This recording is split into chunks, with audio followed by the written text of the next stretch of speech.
as a foreign terrorist organization. TRF initially took responsibility for the April attack in Kashmir before denying it.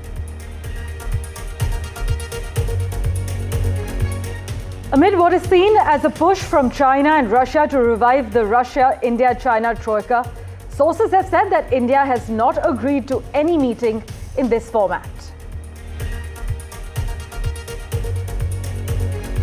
In a sharply worded response to NATO Secretary General Mark Rutte's warning that countries like India and China could be hit very hard by secondary sanctions if they continue to do business with Russia, the Ministry of External Affairs has cautioned against double standards. Do note that India and China are the top importers of Russian crude.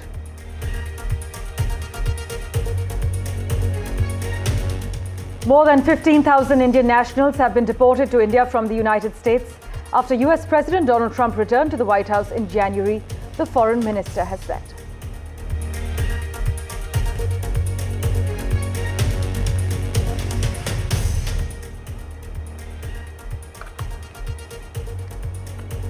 The UK lowered the voting age to 16 before the next general election. The ruling Labour Party, which coincidentally performs better among young people, announced the move as part of a major shake-up of the electoral system in Britain.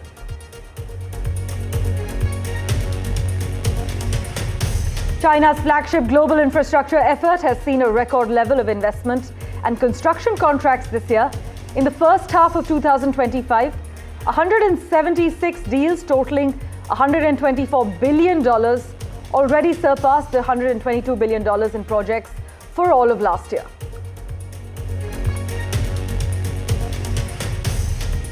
Minutes after announcing that he intends to sue the Wall Street Journal and Rupert Murdoch for reporting that the unreleased Justice Department files on Jeffrey Epstein included a letter to the late sex offender from Donald Trump, the US President has said that he has asked the Attorney General Pam Bondi to release a different set of documents from the investigation into Epstein.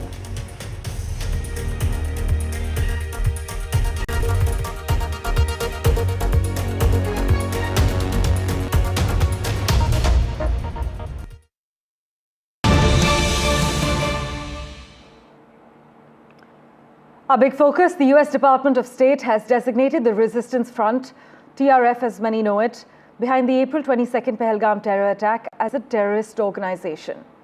In a statement issued by the US Secretary of State Marco Rubio, the statement has acknowledged the fact that the organization claimed responsibility for the 22nd April Pahalgam terror attack in Jammu and Kashmir, which claimed the lives of 26 civilians. The US therefore accorded the TRF as a foreign terrorist organization and specially designated global terrorist. Do note that the statement said that this action demonstrated the US President Donald Trump administration's commitment of countering terrorism. Washington has designated TRF as a terrorist organization, taking note of the Pahalgam terror attack in which 26 civilians lost their lives. Marco Rubio's statement acknowledges the fact that this organization claimed responsibility for the Pahalgam terror attack in Jammu and Kashmir. The US therefore accords the TRF as an FTO, which is a foreign terrorist organization, also as a specially designated global terrorist. And the statement added that Donald Trump's administration is committed to countering terrorism.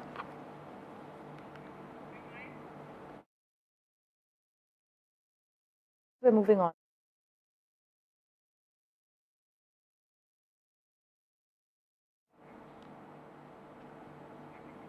As you know, the US had reaffirmed its strong support for India's fight against terrorism and the bilateral strategic partnership during the visit of an Indian all-party parliamentary delegation as well.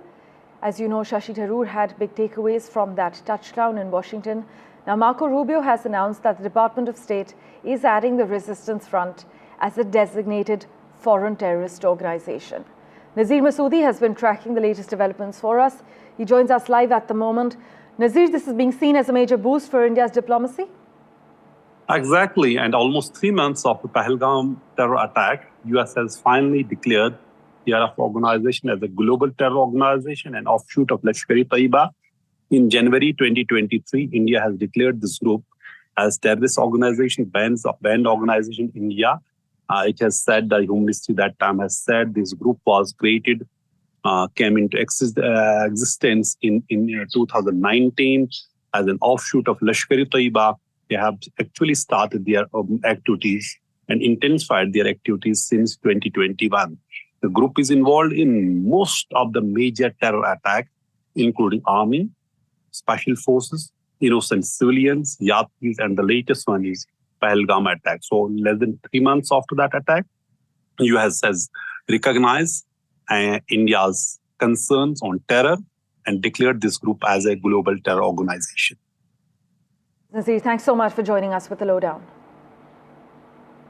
Switching tracks, amid what is seen as a push from China and Russia to revive the Russia-India-China troika, sources have said that India has not agreed to any meeting in this format. No meeting of the RIC format has been agreed to at this point in time. There are no discussions underway on its scheduling, a source has informed NDTV. But the Ministry of External Affairs remains non-committal regarding the revival of the Russia-India-China mechanism in a weekly briefing.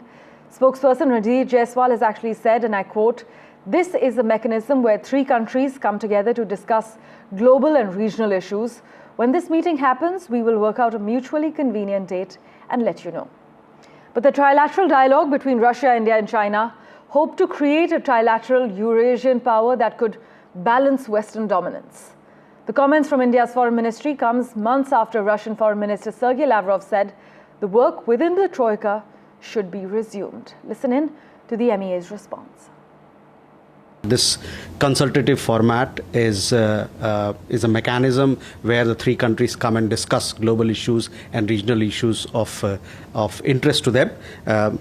As to when this particular RIC format meeting is going to be held, it is something that will be worked out among the 3 countries in a mutually convenient manner,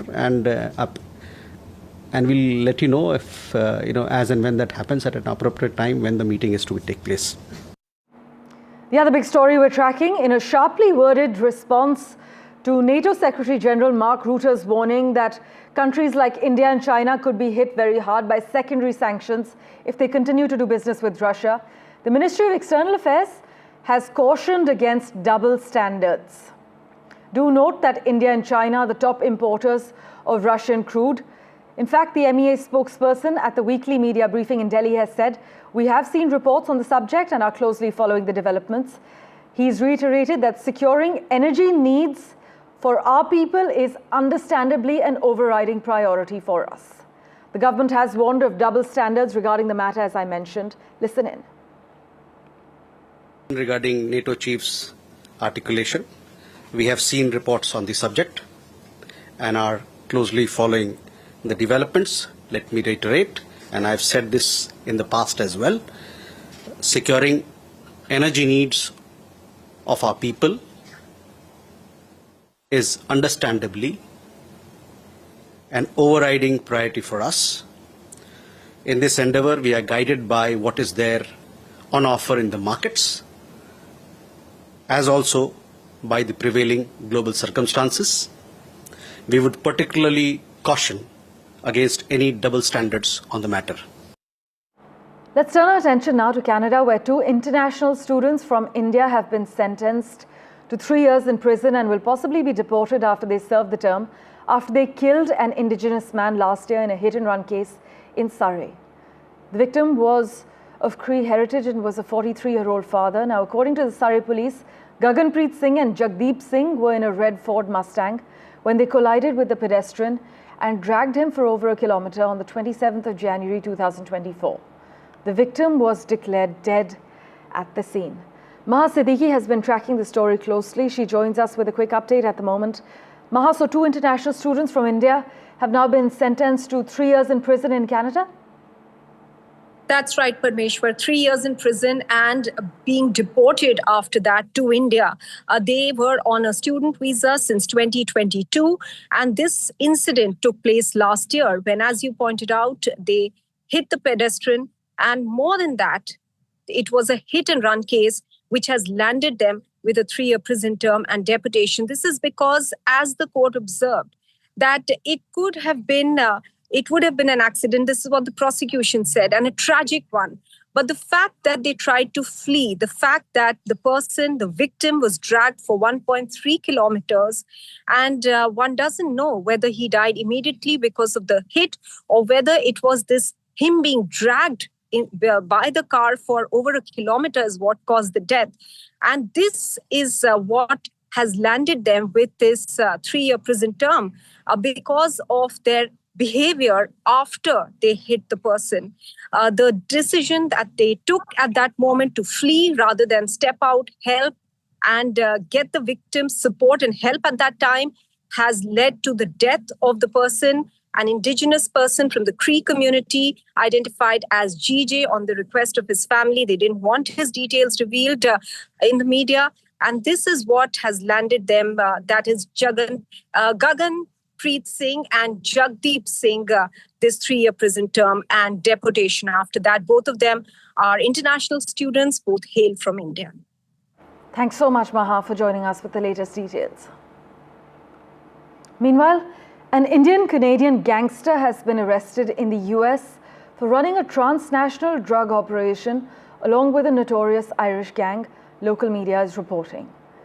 The gangster, identified as Upinder Singh Sia, smuggled methamphetamine and fentanyl precursors at an international level. This is what Global News is reporting.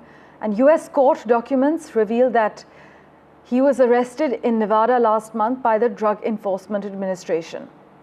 The court documents also reveal that this man, supported by Turkish and American criminal organizations, was involved in a conspiracy to import precursor chemicals from China and export narcotics through the port of Los Angeles to Australia. This is what the report has added. Meanwhile, the United States has deported 1,563 Indian nationals from the country since the 20th of Jan this year. This is what the Ministry of External Affairs has confirmed, adding that most of the deportees have been sent on commercial flights. In April, the government told the Parliament that a total of 682 Indians have been deported from the US since January. But the government said that a vast majority of those deported were those who attempted to enter the United States illegally. But just listen in to what the Indian government has to say regarding over 1,500 Indians being deported from the United States. Since 20th of January this year till yesterday, we have some 1,563 Indian nationals have been deported from the United States so far. Most of these Indian nationals have come via commercial flights. So that is the update, and we, as and when we receive list of people who are to be deported, we confirm their nationality, and once only where their nationality is confirmed, as you know, then we do the documentation part, and thereafter they are sent back to India. Staying with updates from the United States, well, minutes after announcing that he intends to sue the Wall Street Journal and Rupert Murdoch for reporting that the unreleased Justice Department files on Jeffrey Epstein include a letter to the late sex offender from Donald Trump, the US president said that he has asked the Attorney General Pam Bondi to release a different set of documents from the investigation into Epstein. Based on the ridiculous amount of publicity given to Jeffrey Epstein, Trump wrote on his Truth Social platform, "I have asked Attorney General Pam Bondi to produce any and all pertinent grand jury testimony subject to court approval." That's the key part there. Despite the fact that the grand jury testimony is a different set of documents and could include information on Epstein's victims, Trump suggested that doing so would end the controversy over his administration going back on its word to release all of the files. But by the way, most Americans think the US President Donald Trump's administration is actually hiding information about accused sex trafficker Jeffrey Epstein and give it poor marks on the issue after pledging to make public documents. In this case, this is what a Reuters Ipsos poll has found. In fact, just take a look at this data.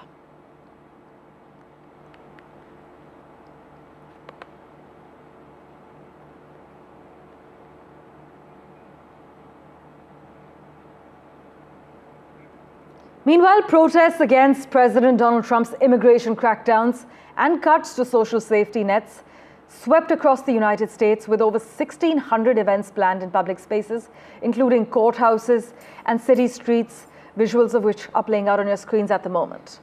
The National Day of Action, titled Good Trouble Lives On, was organized to honor the legacy of the late Congressman and civil rights icon John Lewis, who died in 2020, who was the youngest member of the Big Six civil rights leaders and famously led the 1965 Bloody Sunday March in Alabama. Reflecting on his lifetime of activism, Lewis once urged Americans to get in good trouble, necessary trouble, and redeem the soul of America. But these protests, led by a coalition of advocacy groups, advocacy groups including Public Citizen, focused on Trump's controversial policies, especially his expanded deportation tactics and cuts to Medicaid and other programs. Protesters called for nonviolent demonstrations and a renewed commitment to democratic values.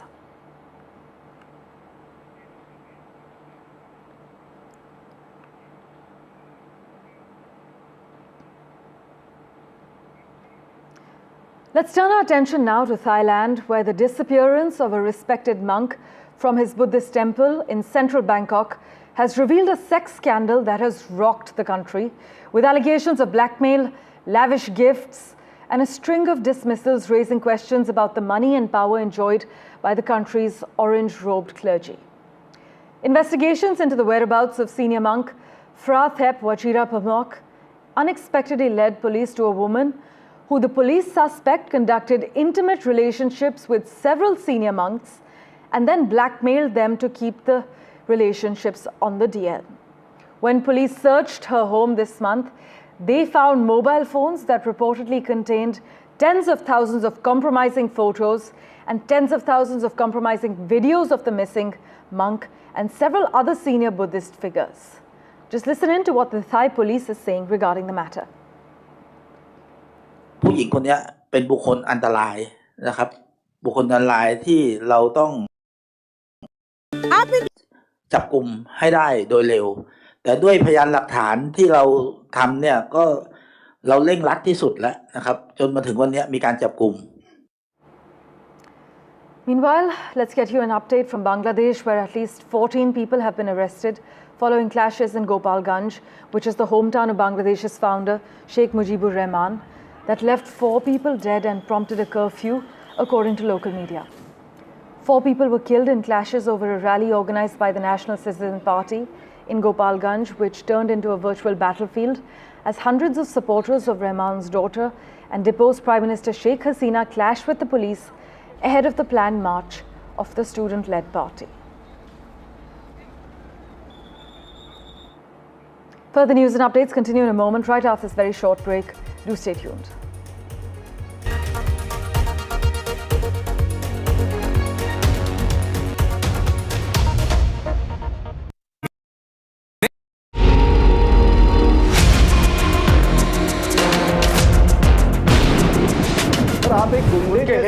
कर रहे हो sir मेरी आप तो एक Gaikwad is running away from NDTV's questions. That issue is not before the High Command. It was not discussed so far. Kolhapuri couples costing $1,300. The noise we made finally got heard, and it's so nice that somebody took action on it. Pictures and videos of women that were taken in the Bengaluru metro, now on Church Street and other prominent places in Bengaluru. We managed to arrest both of them. We are bringing you now, for the very first time, is that the Air India preliminary crash report is out. This 15-page report into 10 key findings of what really is being said in this probe report. What's reporting without impact? NDTV 24/7.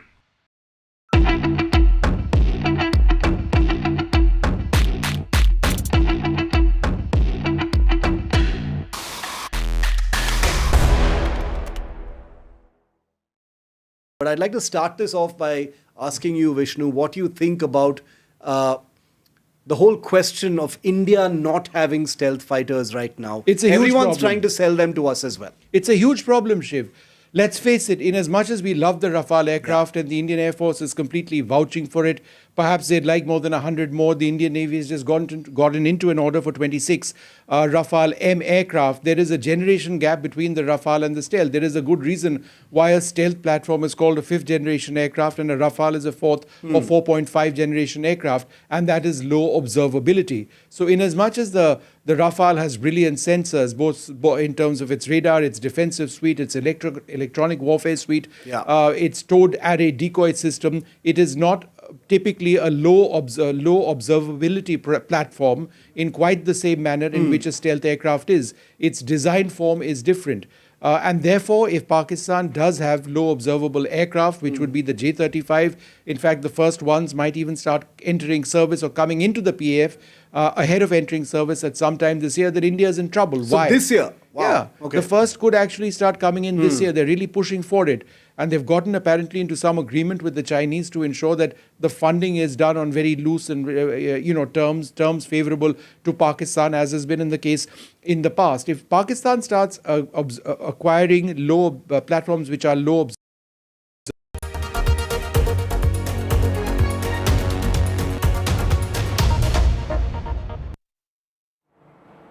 The UK lowered the voting age to 16 before the next general election. The ruling Labour Party, which coincidentally performs better among young people, announced the move as part of a major shake-up of the electoral system. The most headline-grabbing shift is that 16 and 17-year-olds will be allowed to vote starting in the next general election.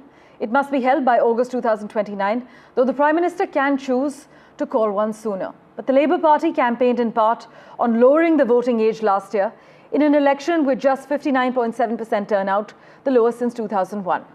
The reforms must pass Parliament to become law, which appears likely since the Labour Party has a majority in the House of Commons and the House of Lords traditionally does not block bills promised in the governing party's platform. Meanwhile, torrential rains in Pakistan's Punjab province have killed at least 63 people and injured 290 in the 24 hours since downpours started on Wednesday morning. Most of the victims were crushed by collapsing buildings, while the rest were either electrocuted or they drowned, according to the National Disaster Management Authority. Authorities in the city of Rawalpindi, next to the capital Islamabad, declared a public holiday to keep people at home, while those living near a swelling river which runs through the city have been asked to evacuate. In other news, US President Donald Trump and Ukrainian President Zelensky are considering that involves Washington buying battlefield-tested Ukrainian drones in exchange for Kyiv purchasing weapons from the US.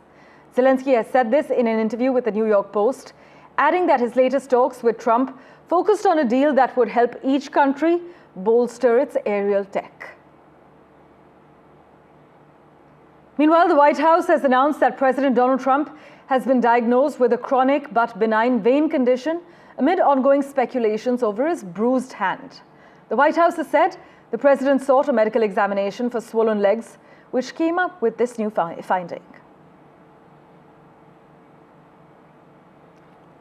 And Canada forward Olivia Smith has become the most expensive signing in women's football history by completing a $1 million move to Arsenal from Liverpool.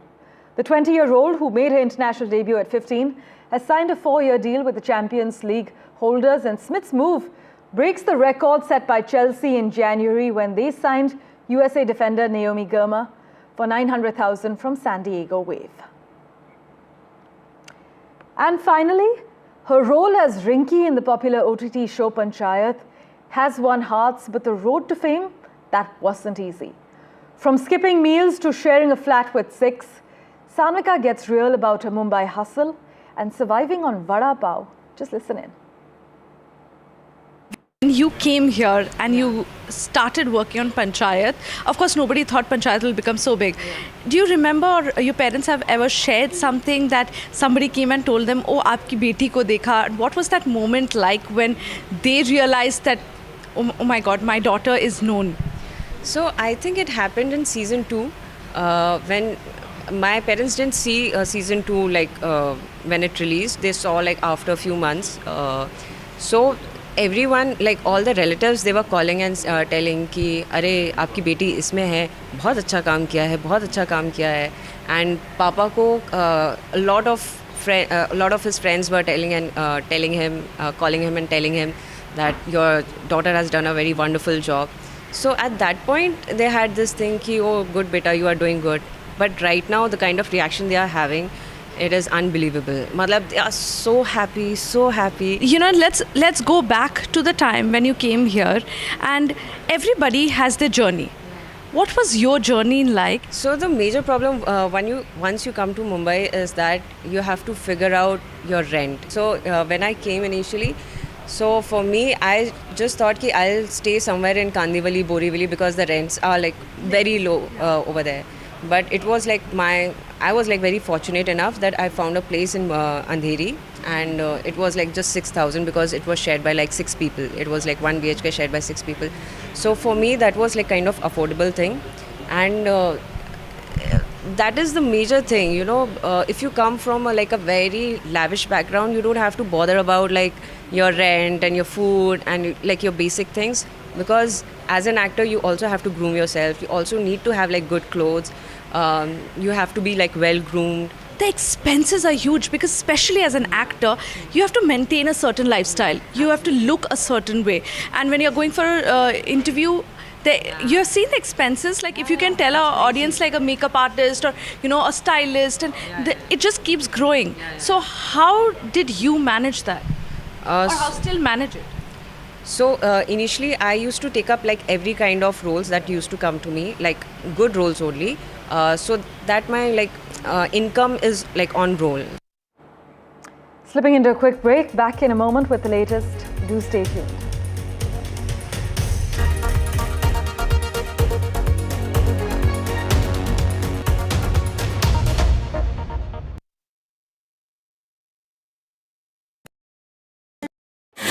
कहना इस दीवार पे इतने इश्तहार चिपके हैं कि कोई दरार नज़र नहीं आती. मैं उन लोगों में से जो कहता हूँ सारे इश्तहार फाड़ के फेंको, पहले दरार को एड्रेस करो. ये दरार इसलिए क्योंकि कुछ लेफ्ट कुछ राइट, पर हम उन मुद्दों में आपके साथ जिनसे आपकी फाइट है. डिजिटल से देश समझा, अब टीवी पर समाधान लाना है. आइए मेरे साथ खबरों की कचहरी में सिर्फ NDTV पर.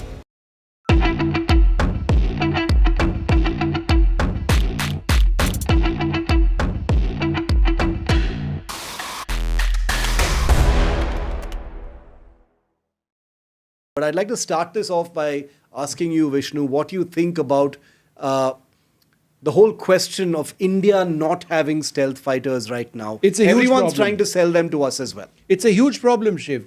Let's face it, in as much as we love the Rafale aircraft and the Indian Air Force is completely vouching for it, perhaps they'd like more than 100 more. The Indian Navy has just gotten into an order for 26 Rafale M aircraft. There is a generation gap between the Rafale and the stealth. There is a good reason why a stealth platform is called a 5th generation aircraft and a Rafale is a 4th or 4.5 generation aircraft, and that is low observability. So in as much as the Rafale has brilliant sensors, both in terms of its radar, its defensive suite, its electronic warfare suite, its towed array decoy system, it is not typically a low observability platform in quite the same manner in which a stealth aircraft is. Its design form is different. And therefore, if Pakistan does have low observable aircraft, which would be the J-35, in fact, the first ones might even start entering service or coming into the PAF ahead of entering service at some time this year, that India is in trouble. So Why? this year? Wow. Yeah. Okay. The first could actually start coming in this year. They're really pushing for it. And they've gotten apparently into some agreement with the Chinese to ensure that the funding is done on very loose and terms favorable to Pakistan, as has been in the case in the past. If Pakistan starts acquiring low platforms which are low observable, in other words, stealth platforms, then that's an additional headache for the Indian Air Force, because tracking stealth aircraft requires a certain specialization. It's much more difficult. The time that you have to actually engage a potential stealth target is reduced greatly, and therefore, it's a problem.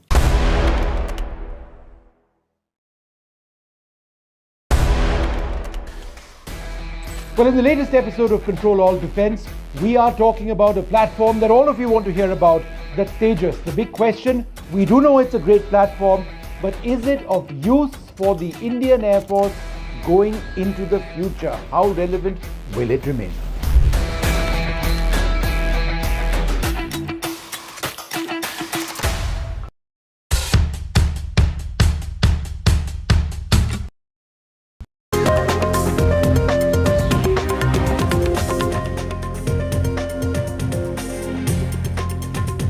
A very good morning. You're watching NDTV 24/7. I'm Divya Vadva. We have a whole lot lined up for you, including US Department of State designated the Resistance Front group behind the Pahalgam terror attack as a terrorist organization. It's a big boost when it comes to India. We will get you all the details. Let's get you first the headlines. In the Pahalgam attack, the US declares the TRF terror group as an offshoot of Lashkar. Now, this is a major boost for India's diplomacy. The US declaring the TRF as an FTO, a foreign terrorist organization, and a specially designated global terrorist, that is SDGT.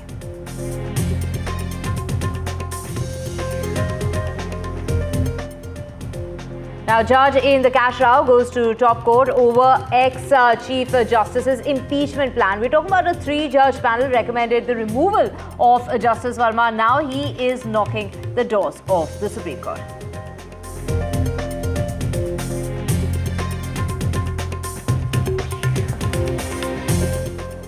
And the main accused, the man detained for killing the gangster at the Paras hospital in Patna. He is the main accused who has been nabbed after extensive search. Do remember, all the 5 attackers were caught on camera on CCTV, and that extensive search has led to the main accused being nabbed. An Air India probe team slams international media reports, says that the reports are irresponsible. Wait for the final report. That is the appeal of the top investigators. This is the pilot's body objecting to the exclusion of pilot representative from the investigation and called for a thorough probe before assigning blame. In the Bengaluru stampede, hearing over suspension to continue. It's the Karnataka government blaming the Royal Challengers Bengaluru and Virat Kohli and the cops for the stampede, but it is the BJP hitting out at the Congress government in Karnataka, saying, they need to take the blame for what really went wrong in the state of Karnataka. In the Epstein case is Donald Trump ordering the release of jury transcripts. Now, this is Donald Trump warning the Wall Street Journal over fake Epstein letter.